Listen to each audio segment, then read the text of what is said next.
Saya ini sangat menyayangi anak-anak ya. Saya sangat menyayangi anak-anak, saya sangat mencintai anak-anak. Karena anak-anak itu ciptaan Tuhan ya. Anak-anak itu ciptaan Tuhan yang harus diselamatkan bukan hanya oleh orang tuanya saja. Tapi kita sebagai orang dewasa harus berkontribusi menyayangi dan mencintai anak-anak gitu. Saya nggak bisa tahan ya kalau ada anak-anak yang disakiti gitu ya. Ada anak-anak yang misalnya disodomi gitu.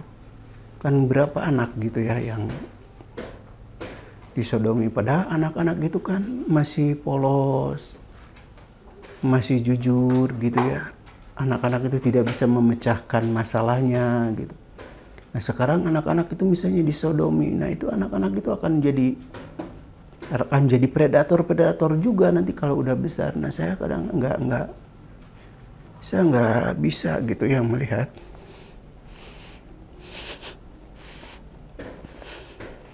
nggak bisa melihat anak-anak disakiti gitu. Kalau anak-anak disakiti saya sedih sekali gitu. Banyak anak-anak yang disakiti oleh orang dewasa, bahkan oleh orang tuanya gitu ya. Saya nggak kuat kalau melihat berita itu. Saya kasihan sama anak-anak. Bukan hanya anak-anak sendiri saja yang saya kasihani ya, anak-anak orang lain, ya, anak-anak tetangga. Saya sayangi, saya cintai karena saya ingin juga melihat anak-anak itu hidupnya sukses ya. Hidupnya menjadi orang besar dan bermanfaat gitu untuk kehidupan. Jadi atas dasar itu saya membuka taman bacaan masyarakat karena bagi saya itu anak-anak bisa berubah dengan ilmu pengetahuan gitu. Ilmu pengetahuan itu adanya di buku gitu, selain ada di guru gitu ya. Itu kira-kira. Karena saya ini sangat menghayati gitu sebuah peristiwa gitu.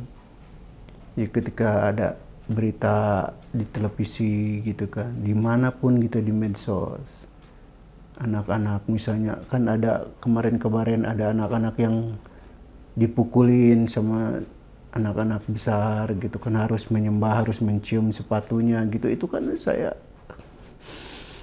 itu jangan sampai terjadi lagi semestinya itu. Saya kasihan melihat anak-anak seperti itu ya. Karena nanti anak-anak diperlakukan secara kekerasan, secara tidak patut. Anak-anak itu akan melakukan kekerasan lagi nanti di usia dewasanya gitu. Karena kekerasan yang terhadap anak itu akan dibalas kekerasan lagi oleh anak kepada orang lain gitu. Padahal anak itu adalah ciptaan Tuhan yang sangat luar biasa gitu ya. Bahwa saya sih berpatokan kepada ajaran Rasulullah ya, bahwa sebaik-baik manusia itu yang seperti apa sih? Sebaik-baik manusia itu adalah yang bermanfaat gitu. Jadi sebaik-baiknya manusia yang bermanfaat, kalau dalam bahasa saya itu manusia itu harus menjadi diri yang baik gitu. Nah saya di TBM ini, membuka TBM ini saya ingin bermanfaat gitu diri saya untuk lingkungan di sini gitu kan, untuk anak-anak di sini gitu. Yang paling utama jelas yang membaca di sini. Jadi ketika anak-anak ke sini masuk itu wajib itu membaca buku, entah satu, entah dua atau berapa gitu ya. Setelah anak-anak itu membaca buku, baru boleh melakukan kegiatan apapun, misalnya kegiatan menggambar gitu kan, atau main congklak misalnya. Itu yang pertama membacakan. Selain itu saya ajarkan tentang sikap ya, atau akhlak gitu ya. Misalnya di sini ada makanan, anak-anak itu tidak boleh mengambil makanan tanpa izin.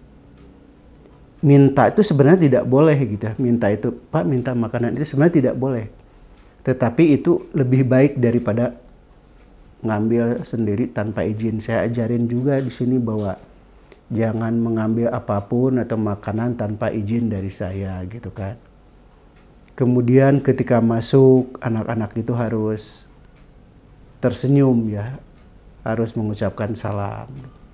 Karena senyum itu kan adalah semudah-mudahnya kita bersedekah kepada orang lain. Karena dengan senyum orang itu kan akan bahagia gitu. Alhamdulillah justru tetangga di sini mendukung dengan adanya TBM ini. Punten sebelum ada TBM ini, anak-anak itu bilang kasar, kalau ngobrol itu kasar, anjing goblok dan sebagainya itu keluar. Ketika ada TBM udah agak mereda tuh, meskipun adalah sedikit-sedikit. Terus yang biasanya main sampai malam, nah sekarang udah berkurang hanya beberapa orang lagi gitu. Karena kita kan selalu cerewet, jangan main malam. Biasanya sampai jam 10 tuh rame di sini. Main bola dan sebagainya itu masih. Tapi sekarang udah berkurang.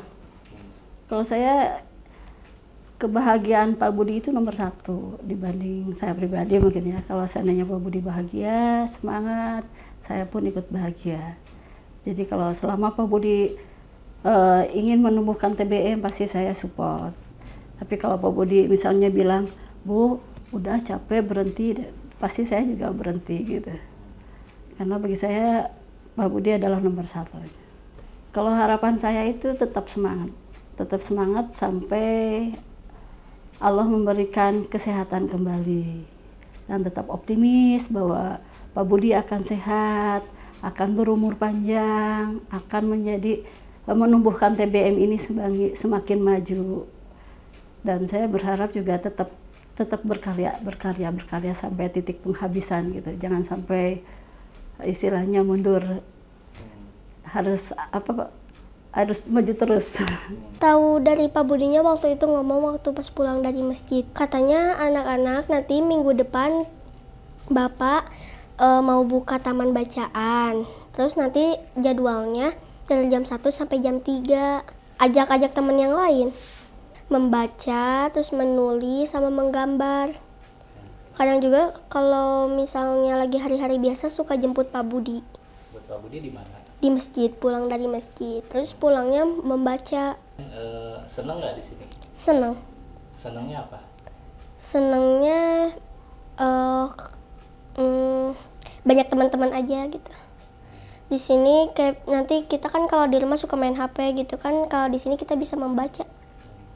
Kalau membaca, kalau beberapa buku itu suka berjam-jam, tapi kalau kayak 5 buku atau 3 buku itu kadang suka bermenit-menit. Waktu itu kalau 1 buku itu 1 menit. 1 buku 1 menit?